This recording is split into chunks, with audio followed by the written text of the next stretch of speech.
Crime and justice, several arrests in a human smuggling and child labor trafficking investigation centered around this restaurant in Smithville. Investigators say 4 children were smuggled into the U.S., then forced to work there to pay off their debt. Fox 17 News' Madeline Nolan's in Smithville, where experts say cases like this often hide in plain sight in small towns. Yes, Scott, this case centers around this restaurant and market where investigators say children were forced to work after being smuggled into the country. Authorities say it took one child to come forward for this case to break open. Investigators say 4 minor children, 3 boys and 1 girl, were smuggled across the border and brought to Smithville.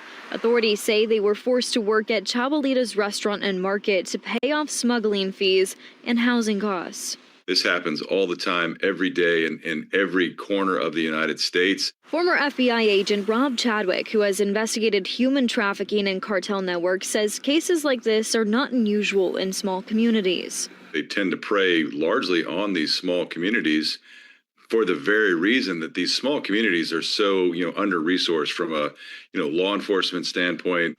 The investigation began in September after one of the children ran away and went to the Smithville Police Department, reporting she was being forced to work and controlled. Officers later found 3 other children living alone without adult supervision at a home on West Broad Street. All 4 were taken into state custody and released to the Tennessee Department of Children's Services. Chadwick says this case also shows how cartels use debt and fear to control victims and drive profits. These cartels are sophisticated business operations, and like anything, they're going to, utilize everything that they can to maximize their profits. On Thursday, a joint operation involving local police, the DeKalb County Sheriff, the TBI, ICE, and Homeland Security led to arrests. 18-year-old Joshua Hernandez Morales is charged with trafficking for forced labor or services. 52-year-old Marcelino Diaz de Sena faces a weapons charge after investigators say multiple firearms were seized.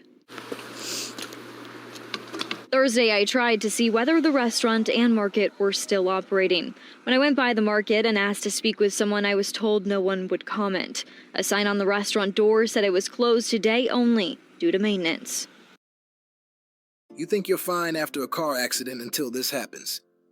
Most people don't realize that even accidents that seem minor can financially destroy you when the